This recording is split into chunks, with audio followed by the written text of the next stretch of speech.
ভাবো তো একবার, যে সরকার তোমাকে রক্ষা করার শপথ নিয়েছে, সেই সরকারই যদি ইচ্ছাকৃতভাবে তোমার দেশের হাজার হাজার নাগরিককে বিষ খাইয়ে মারে, তাহলে তা কতটা নিষ্ঠুর আচরণ হতে পারে?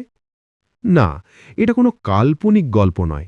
এটা আমেরিকার ইতিহাসের সবচেয়ে অন্ধকার অধ্যায়গুলোর একটি।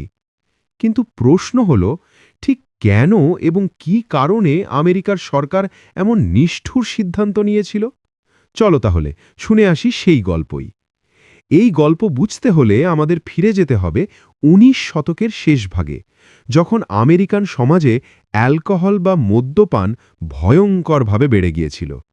কারখানার শ্রমিকরা কাজে যেত মাতাল অবস্থায়, অতিরিক্ত মদ্যপানে সংসারে কলহ বাড়ছিল, আর পরিবারের নারী ও শিশুরা প্রতিনিয়ত পরিবারের মাতাল সদস্যদের হাতে নির্যাতিত হচ্ছিল।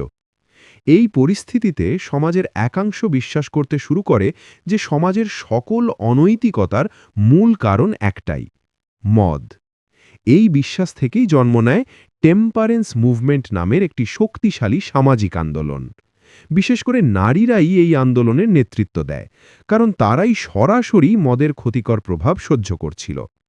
ধীরে ধীরে এই আন্দোলন এতটাই প্রভাবশালী হয়ে ওঠে যে রাজনীতিবিদরা ভোট হারানোর ভয়ে তাদের দাবি মানতে বাধ্য হয়। শেষ পর্যন্ত ১৯১৯ সালে যুক্তরাষ্ট্রের সংবিধানে যুক্ত হয় ১৮তম সংশোধনী, আর ১৯২০ সালে কার্যকর হয় প্রহিবিশন ল। এই আইন অনুযায়ী অ্যালকোহল তৈরি, বিক্রি ও পরিবহন সবই নিষিদ্ধ করা হয়। সরকারের ধারণা ছিল মদ নিষিদ্ধ হলেই সমাজ নিজে থেকেই ভালো হয়ে যাবে, কিন্তু বাস্তবে ঘটেছিল সম্পূর্ণ উল্টো ঘটনা। মানুষ মদ খাওয়া বন্ধ তো করেইনি, বরং তারা গোপনে মদ তৈরি করতে শুরু করল। আর এতেই দেশের বিভিন্ন প্রান্তে গড়ে ওঠে অবৈধ মদ তৈরির কারখানা, জন্ম নেয় বুটলেগার্স নামের চোরাচালানকারীরা, আর শহরের ভেতরে ভেতরে খুলে যায় গোপন বার, যেগুলো স্পিক ইজি নামে পরিচিত ছিল। এই অবৈধ ব্যবসার সুযোগ নিয়ে অপরাধ জগৎ আরও শক্তিশালী হয়ে ওঠে, আর আল ক্যাপনের মতো কুখ্যাত গ্যাংস্টাররা কোটি কোটি ডলার কামাতে থাকে। এর ফলে সরকার একদিকে যেমন রাজস্ব হারাতে শুরু করে, অন্যদিকে অপরাধ বেড়ে যায় বহু গুণে। এই অবস্থায় সরকার পরিস্থিতি নিয়ন্ত্রণে আনতে এক ভয়ঙ্কর পথ বেছে নেয়। ওই সময় বেশিরভাগ অবৈধ মদই তৈরি হতো ইন্ডাস্ট্রিয়াল অ্যালকোহল থেকে, যা ব্যবহৃত হতো রং, পারফিউম বা জ্বালানি তৈরিতে। সরকার সিদ্ধান্ত নেয় এই ইন্ডাস্ট্রিয়াল অ্যালকোহলে ইচ্ছাকৃতভাবে বিষাক্ত রাসায়নিক মেথানল মিশিয়ে দেওয়া হবে, যাতে মানুষ এটি পান করলে অসুস্থ হয়ে পড়ে এবং ভয়ে মদ খাওয়া বন্ধ করে দেয়। সরকারের ধারণা ছিল এতে মানুষ শুধু সতর্ক হবে, কিন্তু কেউ মারা যাবে না। কিন্তু সরকারের এই ধারণাটা ছিল মারাত্মক ভুল। মূলত আমেরিকান সরকার অ্যালকোহলে মেথানল নামক যে রাসায়নিক মিশিয়েছিল, তা মানুষ পান করার কিছুক্ষণ পর প্রথমে মাথা ঘোরা শুরু হয়, তারপর বমি, এরপর দৃষ্টিশক্তি নষ্ট হয়ে যায় এবং শেষ পর্যন্ত মৃত্যু ঘটে।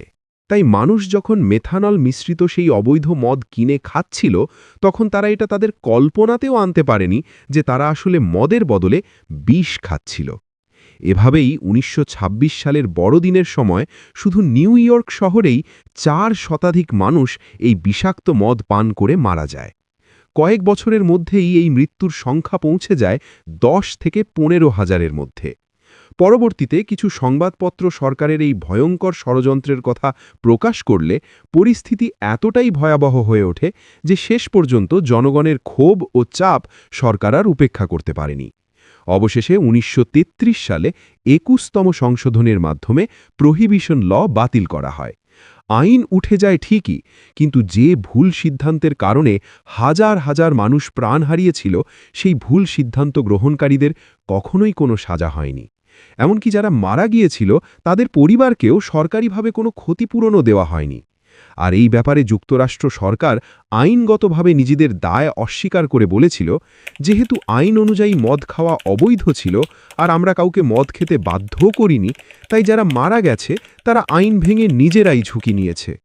কয়েকজন ভুক্তভোগীর পরিবার আদালতে মামলা করার চেষ্টা করলেও তখনকার আইনি কাঠামো ও রাজনৈতিক বাস্তবতার কারণে সেসব মামলা প্রায় সবই ব্যর্থ হয়। কখনো কখনো ভালো উদ্দেশ্য নিয়ে নেওয়া সিদ্ধান্ত যদি বাস্তবতা ও মানবিকতার বাইরে যায় তাহলে তার পরিণতি হতে পারে প্রাণঘাতী। আর যখন ক্ষমতা নৈতিকতা ভুলে যায় তখন সবচেয়ে বড় মূল্য চুকাতে হয় সাধারণ মানুষকেই। এখন প্রশ্ন হলো, এই ঘটনাকে তুমি কিভাবে দেখো? এটা কি একটি ব্যর্থ আইন ছিল, নাকি ইতিহাসের অন্যতম বড় সরকারি অপরাধ? তোমার মতামত কমেন্টে জানাও। আর এমন অজানা ও অন্ধকার ইতিহাস জানতে সাবস্ক্রাইব করো ইতিহাসের চিরকুট।